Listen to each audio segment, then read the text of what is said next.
Do you really think it'll be an hour and a half? Do you really think it'll be an hour and a half? No, the first one's 45 minutes.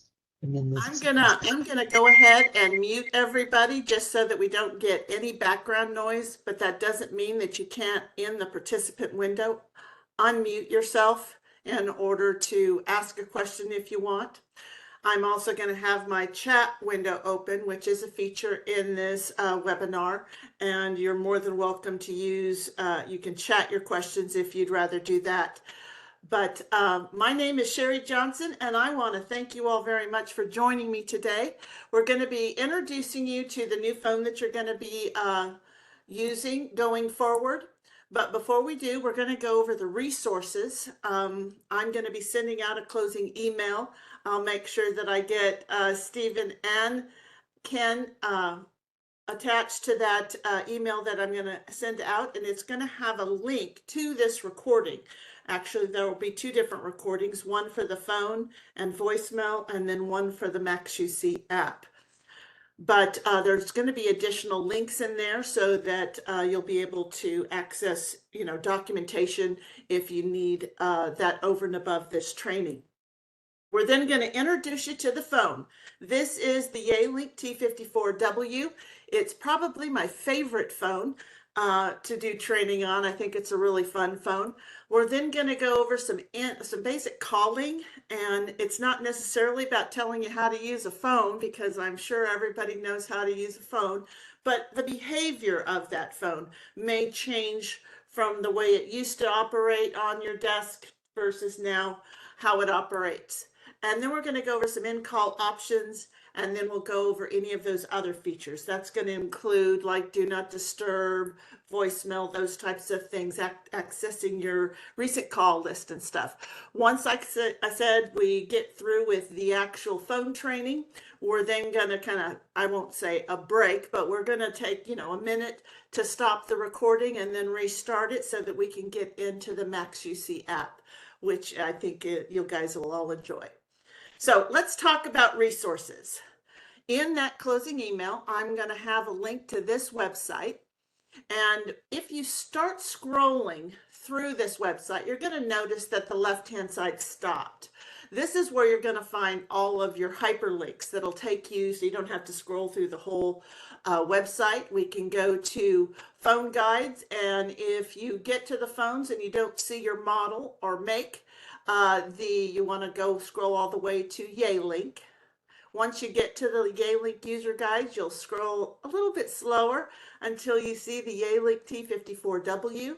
You can click on that, and this is a user guide. It's a quick reference guide. It's going to pretty much go over everything that we're going to go over. You can print this guide from this website, or you can download it and keep it on your hard drive in a soft copy for easier reference. If you click on the voicemail, this is the user guide. And again, if you click on it, you can print this out or download it. The last thing we'll kind of talk about in our user training is going to be the MaxUC Unified Communication. And this is information where you're going to be able to see the user guides. It's also going to, if you scroll through it, you're going to see some information about specific things. And then we get into some demo or videos where you're going to be able to kind of, get a heads up. So you don't have to go through the whole training that we may go through. So this website is a really great resource. I encourage everybody to save it as a favorite. We're going to go back up to the top. And if you go over to the right-hand corner, you're going to see where it says Account, Careers, Contact Us. If you click on Account, it's going to turn the page. And you'll want to scroll through past those billing and trouble tickets to where it says Telesystem Solution Portal. Now you want to be in the green section, that's that center section. And the very first link is Hosted Voice over IP User Portal. Now, this is a user portal that all of your end users can use their 10-digit phone number. I know it says email/phone number, and you might think you have a choice, but you don't at this point. but you'll use that 10-digit phone number that we have assigned to you. And if you don't know what that is, you're going to reach out to either Steve or Ken, and they've got a cut sheet with all that information on it. You're then going to use the password, and that password is in column T on that cut sheet, and it's a 12-character convoluted password. When you're looking at it, it doesn't make any sense whatsoever, but that's the password that you're going to use to get access to this portal, and it'll allow you to change certain things on your device so that you don't have to worry about bothering either Ken or Steve. So now that we understand that in that closing email, there's going to be a lot of really good information, and it's going to have that resource link. We also want to make sure that you do have those credentials, because those credentials are going to be important not only to access the user portal, but it's also going to be the credentials you'll use to log into the MaxUC app if you're going to use it. So it's important to make sure that you've got all of those credentials handy. And if you don't have the cut sheet, Ken, Stephen, you can let me know, and I can either attach the cut sheet that I have in front of me so that you have that. I've kind of hidden a bunch of columns so that I can see everything I like to see that's relevant to me and the users. And so it makes it kind of easier to locate all of those credentials you're looking for. If you have any immediate issues, whether it be logging into the MaxUC, you're more than welcome to reach out to me, but guess what? I can't fix it, okay? I am here to give you information. I'm here to let you know that in the perfect world that I live in, when things work perfectly, how it's going to go for you. And to make sure that you kind of sidestep any of those landmines that you may feel that you find. But if you need help, we want to make sure that you're reaching out to your implementation manager. And your implementation manager, I do believe, is Kelly Boot. No, it's Adam Wright. He is your implementation manager. So if you do have any questions, please reach out to him, and he will make sure that all of that stuff gets taken care of. You will have in the closing email two ways to contact our 24/7 customer service, but in the immediate future here, they may not have access to all of your information. So again, I encourage you to reach out to the implementation manager. Next, we want to make sure that you know that during this training, I do have my chat window open, so feel free to use that if you want to ask any questions throughout the training. I do not have a problem with any one of you unmuting yourself and asking the question directly. In fact, I encourage any questions that you might have. So with that, let's get started with introducing you to the phone. Like, again, it's my favorite phone. It's a dynamic color screen. It looks cute. But the thing is that when you get these color screens, a lot of times people think that it's a touch screen. And this is not. That's why we have those buttons on the left-hand side, the right-hand side, and at the bottom of the screen. That's what you'll use to access whatever information is on the right or left or at the bottom. Now, the status bar up at the top is going to give you information about what's going on with the phone. So, for instance, it's going to give you the date and time. And you don't have to worry about updating that date and time when we spring forward or fall back or at any time, because this is a networked phone. When the network is updated, it's going to disseminate that information down to the phones themselves. So it'll automatically happen, so you don't have to worry about it. But things that you're going to see on the status bar are going to be things that pertain to what's going on with your specific phone. Now, you'll see a bunch of icons on that status bar. You're not going to see them all at the same time like you do now. But if you see that red circle with a minus sign in it, that means that the Do Not Disturb feature has been activated. If you see a check mark with a number by it, that means you've had missed calls. If you see an envelope that has a number by it, that means you have voicemail messages. And if you see that little speaker with the X by it, it just simply means you've muted yourself. So it's just information. Again, not all these icons are going to appear at the same time, but when they do appear, it's to let you know what's going on. The center of that screen, we call that the information section. That's where you're going to find your caller ID information. If you're in a menu, that's where your main body of your menu is going to be. So it's just your information section. Now, we have provided each phone with 2 line appearances of their extension. And that's by, that's a standard thing we do. I call it the default setting. If you need more lines than that, you just need to reach out to the implementation manager and they can go ahead and make whatever exceptions they need to. But the thing is that when these lines, the buttons there, are not in use, they're going to not show any color. If you are talking to somebody, it's going to be a steady green. Guess what? You're talking to somebody. So you're going to know that a steady green means you're in the connect position on a call. If it's a fast blinking green light, that means you have an incoming call. Guess what? When you have an incoming call, the phone's going to make a noise and you're going to know that a fast blinking light means it's an incoming call, right?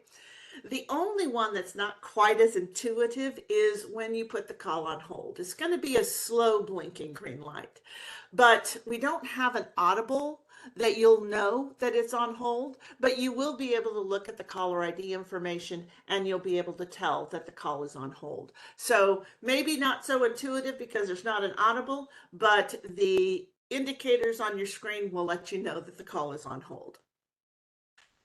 Any of these other keys that you see on the right and left-hand side that we, and I use we loosely because it certainly isn't me, haven't programmed. So we may have programmed a couple of those slots for parking so that you can park calls when you put them on hold instead of actually putting them on hold.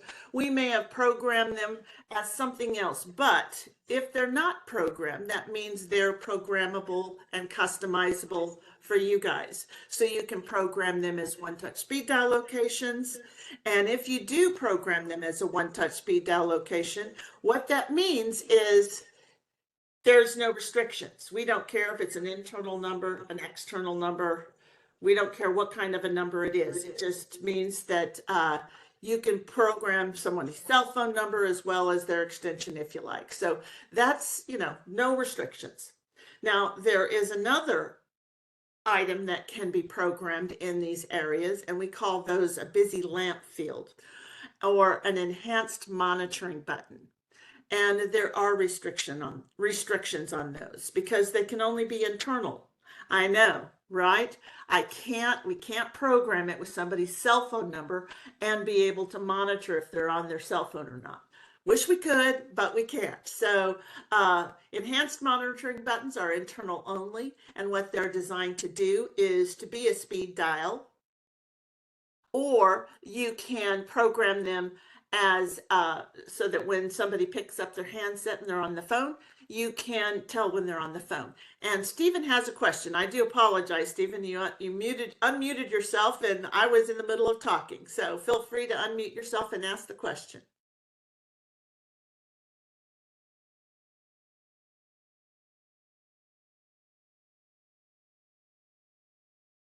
Okay. Or Stephen, you can type your question into that chat feature, and when it comes up, I will stop and we'll address it. All right, so let's kind of look at what other options that we have here. The next item that we're going to talk about are the soft keys at the bottom of the screen. Now, to me, these soft keys are the most important keys on this device. And the reason why is because this is where you're going to access most of your features.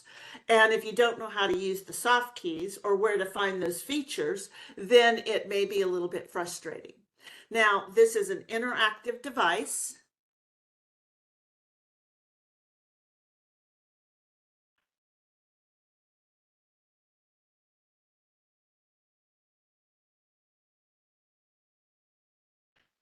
It says, I have a triangle with expansion point. What does that mean?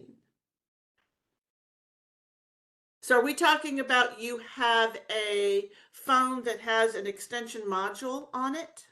It says I have a triangle and I have an exclamation point in the middle of that triangle on the top of my screen. I wanted to know what that meant. Oh, you're talking on the status bar? Yes. Up on Um, top.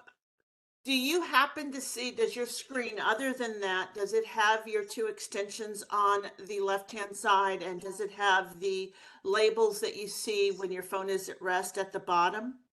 Yes. And it Yes. has that, what looks like a caution and a exclamation point.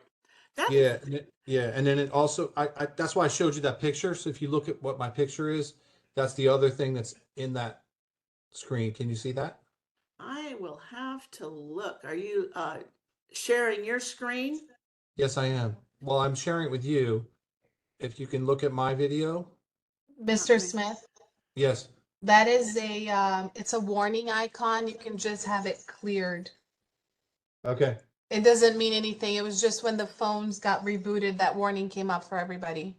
Okay. Okay. Thank Thank you. you. Whoever that welcome. was, thank you very much for pointing that out. I'm like going, well, I've never saw that, and I'm assuming that it has something to do with getting your phone configured. So And the other, If and the you other, click on your status on your, are you on your phone right now? I am. If you click on status, the number one line, it'll show you warning and it'll have the little exclamation mark. You can click on that and then you can clear it.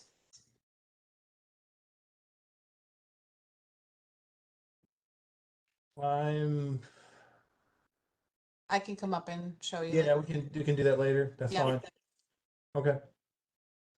the thing is, I don't see anybody's video because I'm looking at the presentation. So I do Understood. apologize for No not problem. being. All right. So now that we understand that everybody that has that caution sign, it's just a matter of once we went through the reboot, we just need to go ahead and clear and make sure that everything's done. It may have something to do with the fact that you may not have set your voicemail box up yet, and that it's telling you that there's still tasks that need to be done, but it's not anything that's going to deteriorate from the actual phone itself, the working of the phone itself. So now let's look at soft keys. To me, they're the most important keys because that's where you're going to be able to access most of your features. The thing is, this is an interactive device. Now, as you interact, those labels at the bottom of the screen are going to change because when your phone is at rest, this is what you see. If you're on a call, you may need to have other features that are going to be available to you.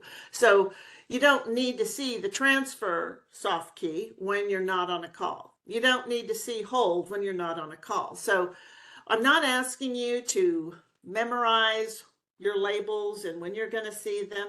What I'm kind of asking everyone to do is to pay attention to those labels at the bottom of the screen as you interact with the phone. To access those labels, because it's not a touch screen, you're going to hit the button that's right below it. And that's why we call those buttons soft keys. Now, the next thing that we're going to talk about is going to be the navigation key. And the navigation key or arrows are the second most important feature on this phone because it's not a touch screen. So you want to be able to move that highlighter up, down, or right or left. And you're going to have to do that using those navigation arrows. Once you highlight something, you can hit the center button, OK, or you'll see a label on the bottom of the screen. It might say enter or select, something like that. And you'll be able to hit that soft key if you choose to. Now we have two keys that we call function keys, and it's the hold key over there on the right hand side of the keypad and the transfer key. Now those keys are just going to sit there and do absolutely nothing when you're not on a call until you need to use them. So feel free to touch them and play with them if you want. They won't do anything if you're not on a call. Now this is the sidecar, and the sidecar is just an extension of those buttons that you have on the right and left hand side of your main screen. So they're kind of those programmable things, and they can be, you're going to have a whole lot more, and it looks like you have 3 pages. So you can make sure that every single one of your staff, everybody that is employed, you can have a little busy lamp field programmed for them so that you can tell when they're on the phone, or you can speed dial them, or you can use them as, like I said, speed dial locations. So that's basically what those buttons are designed for. They're just an extension and giving you more options for speed dials or busy lamp fields. So you're going to be able to see the buttons on the right and left, and like I said, they will light up when someone's on the phone if they're a busy lamp field, and again, you can use them to program the speed dials. So let's move on to the main screen. Again, just think of that extension module as an extension of those buttons that have not been pre-programmed on the right or left, or maybe they have, that you'll get to use. So we're going to talk about audio, and we're going to spend a little time on this volume toggle button. Now, the thing is this. When your phone is at rest, if you tap that volume toggle button, it's going to access a controller for your ringer.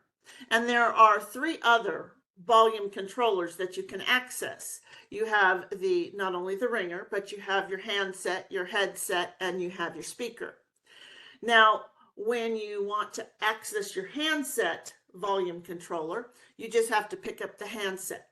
Just get dial tone. You don't have to be talking. Then when you tap that volume toggle button, it's going to access the controller for your handset. Now, the thing is, this phone is headset compatible. It doesn't come with a headset. So if you have a headset and it's a wired headset, all you have to do is follow that handset cord around to the back of the phone, find out where it's plugged in. You're going to see a port that's got the headset icon above it, and you'll be able to plug that headset that you have in it. Now, round pegs still do not fit into those square holes. So make sure that the adapter on the end of your headset matches that port, because otherwise it won't work.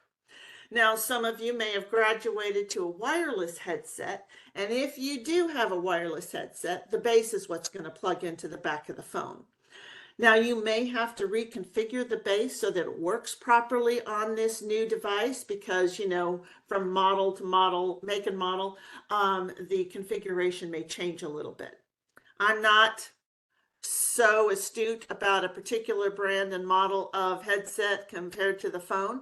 So your best bet is to either Google it, or you may have a little information, if it's a new headset, a little information in the guide that you have. But it's really, really simple. I'm usually just a hit or miss. I just change the configuration 1 notch at a time until it works both ways. And it may take a friend to get into that phone call. But if you do have a headset and you hit the headset button and you get that dial tone in your headset, you can go to that volume toggle button and you can tap that and it will access the controller for your headset. And then, of course, we have the speaker. There is no additional equipment required. But if you're using the speaker, just activate it and then you can go to that volume toggle button and you're able to access the controller for the speaker. Moving on to the mute button. The mute button will turn any microphone off that is activated, whether that microphone is associated with your handset, your headset, or your speaker. So it's going to integrate into those headsets that are the extra equipment, so you don't need to have that junction box if you've got one that's that old. So the phone is actually going to become that junction box. So please, if you do have a junction box, unplug your headset from that and plug it directly into the phone.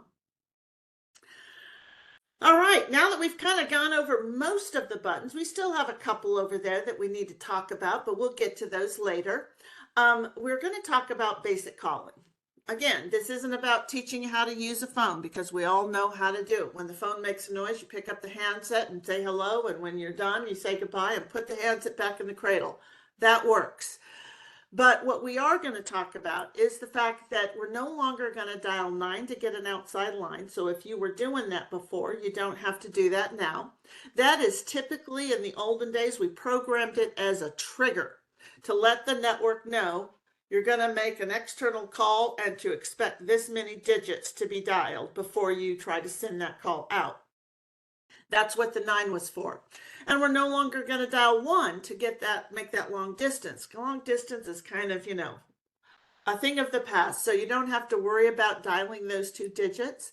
What we've done is replace that 9 with what we call a 2-second pause. And what that means as a user is that if you're a post dialer, which most of us are, especially when we're using our desk phone, we go to get dial tone first, and then we're going to dial that phone number. So we're going to go to the keypad once we've got dial tone, and let's say you want to give me a call, and you're going to dial 214-850, and you go, oh shoot, what were those last 4 digits? And you look through your notes and you're looking for those last 4 digits, and that 2 seconds has expired. So what the system is going to do after those 2 seconds expire is it's going to attempt to dial out that incomplete number. I know, frustrating, right? I hear you. Well, for you post dialers, you've got 2 options. The first option is to be a whole lot more prepared when you go to dial a 10-digit phone number or anybody's number, so that you don't have to encounter that 2-second pause when you're looking for what the digits you need. Or you can move to a pre-dial. Now, pre-dial is what we do every single time on our cell phone because we don't get dial tone. So all you do on your cell phone is you go to your phone app, you open it up, and you go to the keypad and you dial a number on the keypad. And when you're ready to send it out, you hit send. And that's, of course, only if it's not already in your contacts, right? So because we're going to attempt to do that on this phone, we're going to go straight to the keypad. We're not going to pick up a handset. We're not going to hit any other buttons, but we're going to go straight to the keypad. And we're going to dial 214-850, and we're going to go, oh shoot, what were those last 4 digits? And we're going to look through our notes, and of course we don't have to worry about the 2 seconds yet because we haven't got dial tone. So we can take the time to find those last 4 digits. We can input those last 4 digits into the keypad. I know, you thought you were going to get my phone number, didn't you?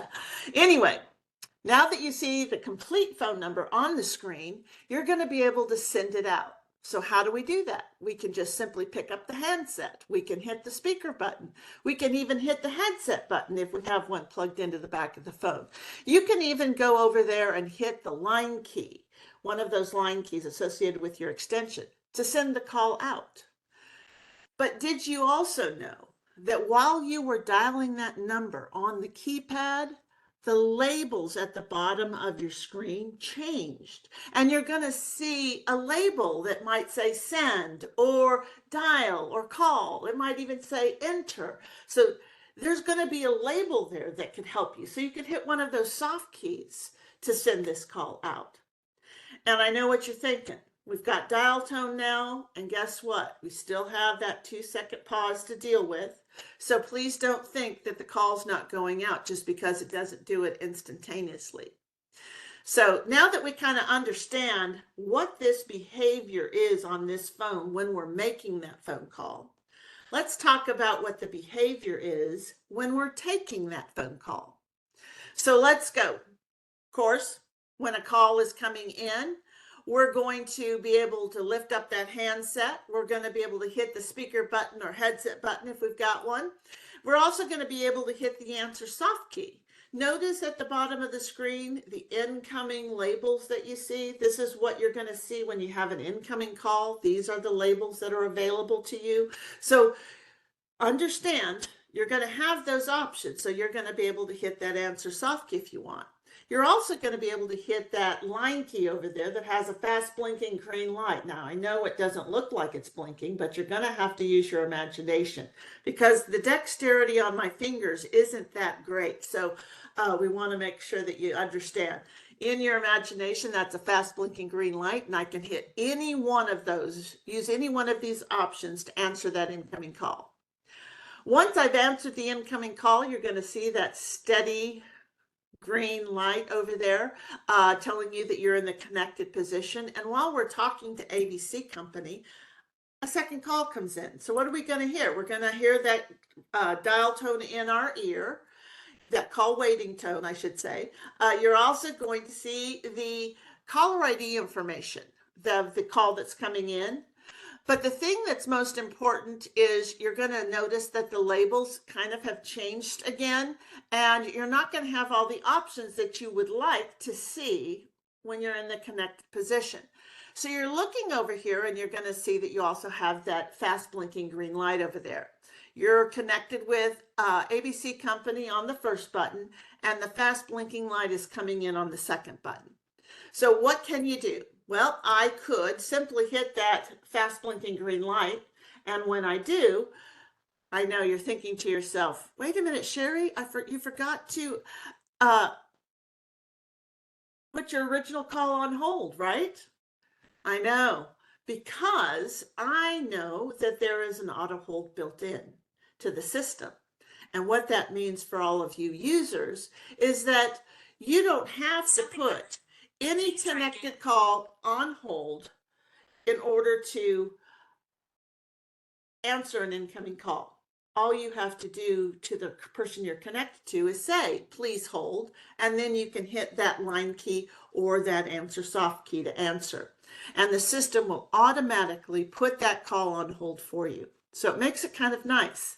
Now, the thing is, once you've answered and you're talking to Cherri, you can now see a steady green light on the second button and a slow blinking green light on the first button. So again, in your imagination, you can see this, right? And the thing is, I can literally toggle between these two calls by simply saying to Cherri, can you please hold, and hitting the slow blinking green light to take my original call off a hold. And I can toggle back and forth. So what do we know about the behavior when we're taking those phone calls? We know that if we're handling multiple calls, that we don't have to worry about putting any connected call we're on hold when we're trying to access an incoming call or when we're trying to access a call that's already on hold. We just simply have to remember our phone etiquette. Whew, that was a lot. And while I was moving around too. So bottom line is we're going to move from the basic functionality of the phone, and we're going to get into those in-call options. So we're going to talk about hold, how to actually put a call on hold, and why do we consider it private. Then we're also going to talk about park. It's kind of like hold, but it puts it on the server so that now any of the phones that are connected to the server can pull that call to the new device, and that's why we consider it shared. And then we'll talk about transfer and the couple of different ways that you can transfer a call. And the last feature we'll talk about in this section is the conference, and it's a three-way conference. It's not, if you need more than three, you and two other people to be a part of a conference call, you may want to move to maybe using the app if that's something that's available to you. So we'll kind of talk about that later on. So let's move on and talk about hold. Hold is private because when you put the call on hold, you're holding it to that specific extension. And if that extension doesn't appear on any other device, then your device is the only way that call is going to come off a hold. Private. So to use the hold feature, you're going to look at the bottom of your screen. You're going to see the label that says hold, and you're going to press the soft key below it. When the call is on hold, you can tell you're going to see slow blinking. Don't forget that imagination. And you're also going to see the pause symbol in the actual caller ID information. So you're going to have clear indicators that the call is on hold. And you're also going to notice that the labels at the bottom of the screen have changed, and you're going to see a label that says resume. So I could hit the resume soft key, or I can hit the slow blinking line key to take this call off a hold.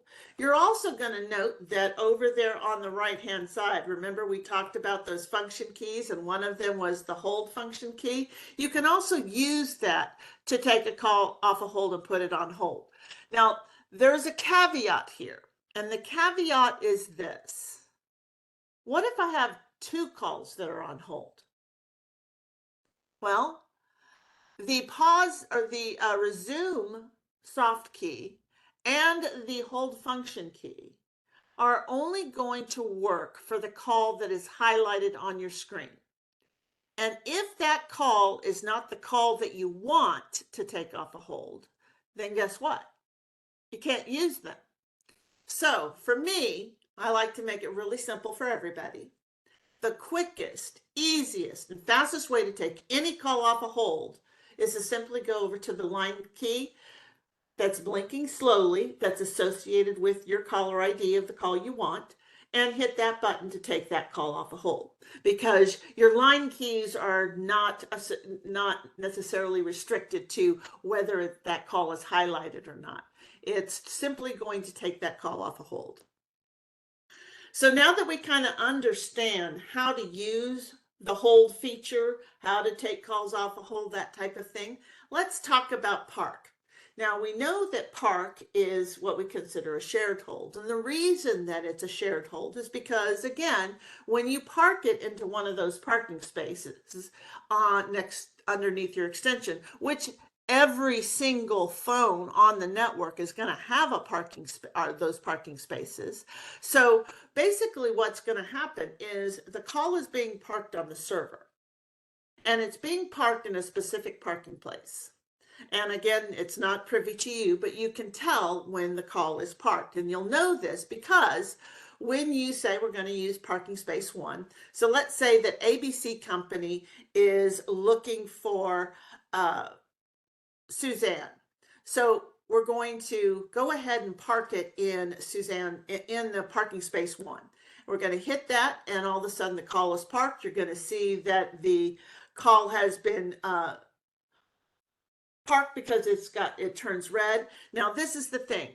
If Suzanne was sitting at her desk, and I knew this because maybe I could tell in some way, shape, or form, I could transfer this call to her. It'd be easier. But I know that Suzanne's not at her desk because I can hear her down the hall. She probably went to get a cup of coffee, right? So I'm going to park this call. And, because I'm one of those big steppers, I'm going to go ahead and get up, and I'm going to go find Suzanne. And I'm going to say, hey, Suzanne, ABC Company called, and they need to talk to you. And I parked them in parking space 1. And so to retrieve that call, all Suzanne has to do, she can go to any phone. She doesn't have to go back to her desk. She can go to any phone that has those parking spaces on it, and she can hit that parking space 1. And when she does, it's going to retrieve the call. So that is a very simple way. And again, the caller feels like they're on hold. So it's kind of a hold to them, but it gives you a little bit more flexibility. I also like the fact that if let's say my office is in a common area where, the cubicle and it's an open space, and sometimes it gets kind of noisy, right? So maybe I want to go to the conference room.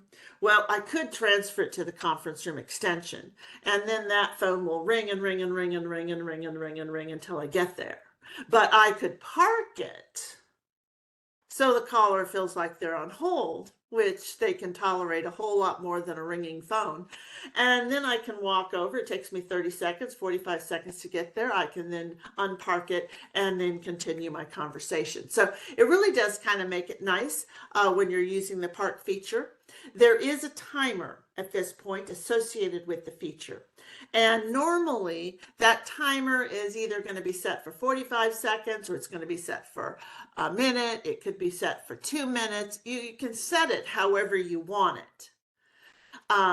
But I think the default is 45 seconds. I think that's a little bit too short a time. But 2 minutes to me is a perfect amount of time because it's not too long. It's not too short. It's just right.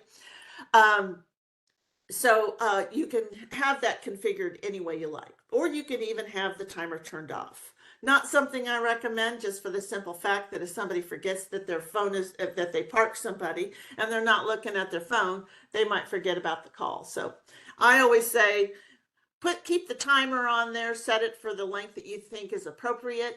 And if the call is not retrieved within that period of time, the call is going to ring back to the device that parked it. And then, of course, you know, if I didn't get back to my desk by then, it's going to ring the 4 times and then it's going to go to my voicemail. So it's not going to get lost somewhere, but you still have that option. All right. So now that we have talked about the park, let's go into transfer. We have 2 different types of transfer. We have a direct transfer, or blind, if you want to call it that. And we have the announced transfer. And each type of transfer has its place. So we want to make sure that we understand all of that. Now, the thing is, it doesn't matter which type of transfer you're going to do. The first 2 steps are the same, no matter what. You want to make sure that you're in the connected position, and you want to hit the transfer key, whether it's the function key over on the right-hand side of the keypad or the transfer soft key to get it started. Always, no matter what transfer you're doing, these are the first 2 steps. So for a blind transfer, we are in the talking position. We're going to hit the transfer soft key because these are the keys you probably need to learn about.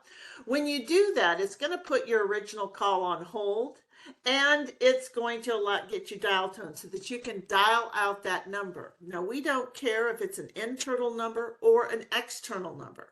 It doesn't matter to us, but don't forget about the 2-second pause.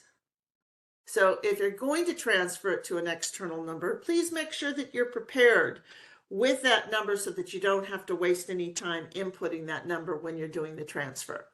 So it makes it kind of nice, especially if you've got those sidecars. You can program all those numbers that you don't want to have to remember into those buttons, and you can hit one of those buttons to help you transfer to a specific place, which makes it nice as well. But as soon as you've inputted the number, the labels at the bottom of the screen are going to change, and you're going to see the label that says B transfer, and it's going to appear for those 2 seconds, right, until it dials out. And you're going to be able to hit that, and it's going to send that call immediately to that number that you've done. So you're not going to talk to them. You're not going to prepare them for this call. You're just going to we consider it blindside. But again, it's a more direct transfer, and there is an appropriate time and place for that. I think that the perfect time to use the direct transfer is when you want to transfer this call directly into somebody's voicemail box. It's not like you need to introduce the caller to somebody's greeting, right? So this is, to me, the perfect place. So you would be in that connected position. You're going to hit the transfer soft key. You're going to dial 7 in front of their extension. And once you do, you're going to see the B transfer. And that's going to allow that call to go straight into the voicemail box. So 7, when you dial it in front of the extension, says to the system, hey, we're going to bypass this device and we're going to go straight to the voicemail server. And hey, then when you enter the extension, it's saying, hey, not only go to the voicemail server, but go to that specific voicemail box. So it makes it kind of nice. So I don't see any new questions. All right, so let's talk about the announced transfer. This is the subtle way of making sure that everybody is prepared for the call that's coming to them. So again, you want to be in the talking position. You're going to hit the transfer soft key. You're going to enter the internal number or external number. It doesn't matter which one it is. Again, always be prepared. When it dials out and the person on the other end answers, you're now going to be able to have this private conversation with John. Okay? Remember, when we hit transfer the first time, it put our original call on hold. So now I'm having a private conversation with John, and I'm telling him all the pertinent information about the crazy redheaded trainer that we just met. And he's going, okay, I'll take the call. I'll take the call. You've twisted my arm enough. And if he says yes, then what we can do is we can turn around and hit that transfer soft key to complete the action.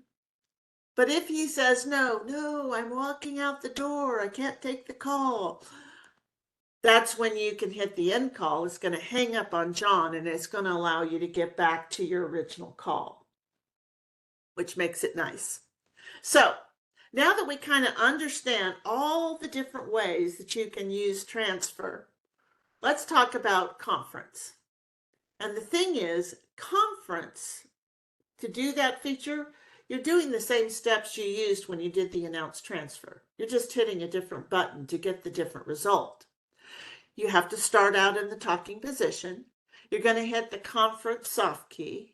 You're then going to input the number, and you're going to wait for it to dial out. When it dials out, you're going to wait for them to answer. And again, we're going to use John one more time. Hopefully he won't, bail out on this one. But the bottom line is, when he says, yes, I'll be a part of this call, what I can do is I can hit the conference soft key again, and it's going to add him to the call.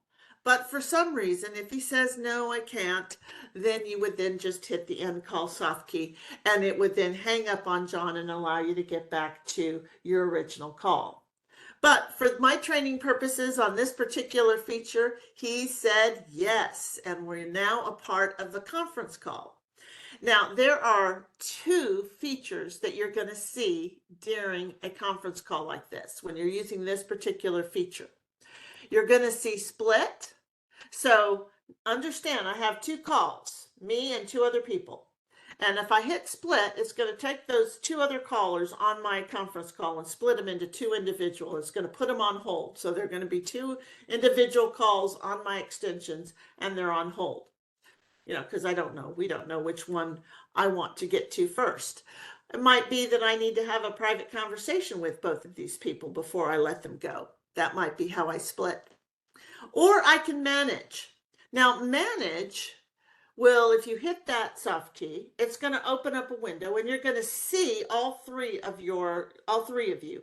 And you're going to be able to do things like hang up on them or force them off the call, put them on hold, mute their microphone, those kinds of things. So you've got some controls in there that you're going to be able to utilize when you're on the conference call. So two really cool features that you'll only see when you're using this ad hoc feature. Whew, man, so those in-call options were exciting. Hopefully there's not a whole lot of change from what you're used to, but we do want to make sure that you understand that these other features that we're going to talk about here in this next section. And the first one is going to be voicemail. And voicemail is very important because we're all voicemail users and we can't answer every single phone call. So the thing is, that's why those voicemail boxes are there. Now, understand that PIN that you used to use is no longer valid. This is a new voicemail box, and you have a new PIN, and you'll have to utilize that new PIN in order to set that voicemail box up. Now, remember when I talked earlier about credentials, the 12 character convoluted password? That's in column T of that cut sheet. There is also a column for your voicemail PIN, and that is an 8-digit. So it's digits only, so it is a little bit easier to put to memory, that type of thing. Now, the default is 8 digits. When you go through and change that PIN, the minimum a PIN length can be is 4. The only criteria we have associated with that is it cannot be the last 4 digits of your 10-digit phone number. It can't look like your 3-digit extension. It can't be repetitive or consecutive. So you have to kind of think of something other than that, what I just listed. So with that, to access your voicemail, you're simply going to hit the messages button, and that's the button that is over there. See, we're down to 2 keys over there we haven't talked about. This is one of them. So you're going to hit that button with the envelope, and as soon as you do, the tutorial is going to get started, and it's going to walk you through every step that you need to go through in order to get your voicemail set up. So it's very simple. Now the thing is this, I want to kind of look here and see what it looks like. That not only are we going to have you're going to be able to access your voicemails from the actual phone, but it looks like a lot of you are set up so that you're going to be able to access your voicemails through your email. So what that means is that when somebody leaves you a voicemail message, how are you going to see that? Well, first off, you're going to note that in the upper right-hand corner, the LED is red. And you're also going to see that on your status bar, you're going to see an envelope with a number by it. But the system is also going to generate an email, and it's going to address it with the email address that is associated with that extension or that profile. Then it's going to make a copy of that audio file, and it's going to attach that copy of that audio file to that email, and then it's going to send it to that email box.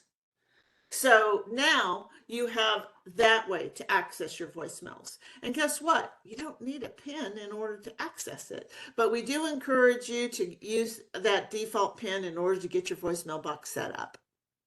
But anyway, so that's the second way you're going to be able to access your voicemail. Not only from the phone, but you'll be able to access it through your email. And the last way you're going to be able to access it is going to be through the app. And again, we'll get to that here shortly. So some additional features that you're going to be able to utilize, and this is the very last button over there on the right-hand side that we're going to talk about. Redial. You hit it one time, it's going to open up a list. If you hit it again, it's going to dial that number that is currently highlighted on the list. So it's the very last number that you dialed. So hitting it twice will just dial that first number, or if you hit it once, it'll take you to this screen and you'll be able to see all of your placed calls. And you can use the navigation arrows to scroll up or down to highlight a particular number. But notice that you're going to see the missed call list. You're also going to see the all calls list. And if you were to scroll all the way to the left or to the right, you would then see your received calls list. So this is going to give you access to your recent call list. So it makes it really nice to use those arrows in order to get to those numbers that you're looking for. So now we have our history. So again, we know we can get to that from our redial button, but you can also hit the history soft key and it will take you to the same basic lists, only it's highlighting the all calls list instead of the place calls list. So you're able to go over and scroll and highlight your missed calls in case you wanted to call somebody back. You're also able to kind of look at the list that you have highlighted and scroll through. So you're able to use those arrows again to scroll back and forth, up and down to get to those lists. All right. Now we're going to talk about the directory. Now the directory is kind of unique. You're going to hit the directory soft key. It's then going to open up this list. So you've got a menu that's got your contacts, your extensions, and it's got MLHG, just in case you wanted to know what that meant. I know, right? Multi-line hunt group. And it looks like you guys have at least 2 multi-line hunt groups. So if you're looking and you're going to highlight the extension list and hit enter, you're only going to be able to view. You're not going to be able to manipulate. If you highlight the multi-line hunt group line number 3 and hit enter, you're only going to be able to view. You're not going to be able to manipulate. So the only place you can go in and manipulate, add, delete, those kinds of things is going to be the contacts, because that's going to kind of be your personal thing. So, but whatever you highlight, you're going to hit the enter to select it, and then you can go ahead, it'll go ahead and open for you. So now we're going to talk about do not disturb.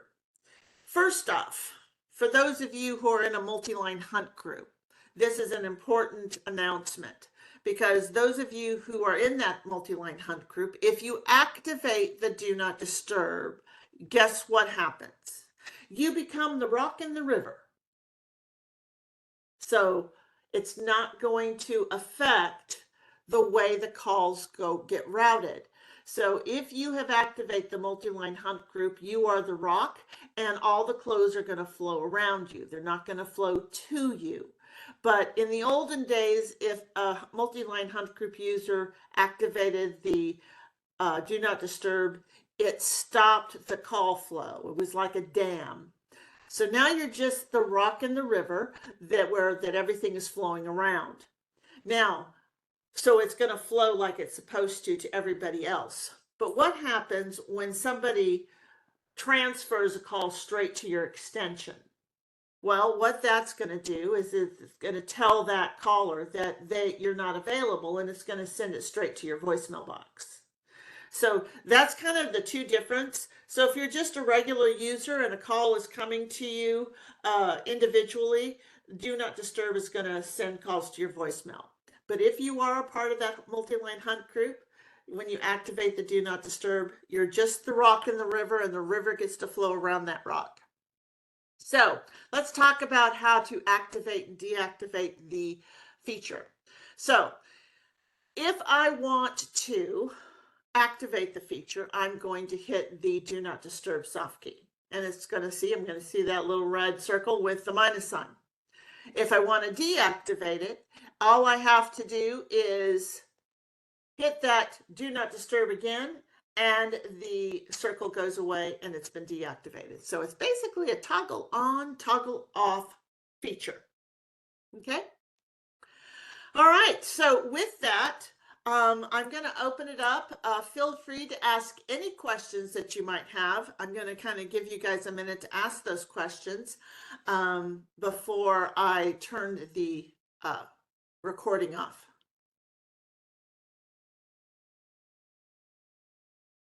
Okay, we don't have any questions. All right, so I'm going to turn this recording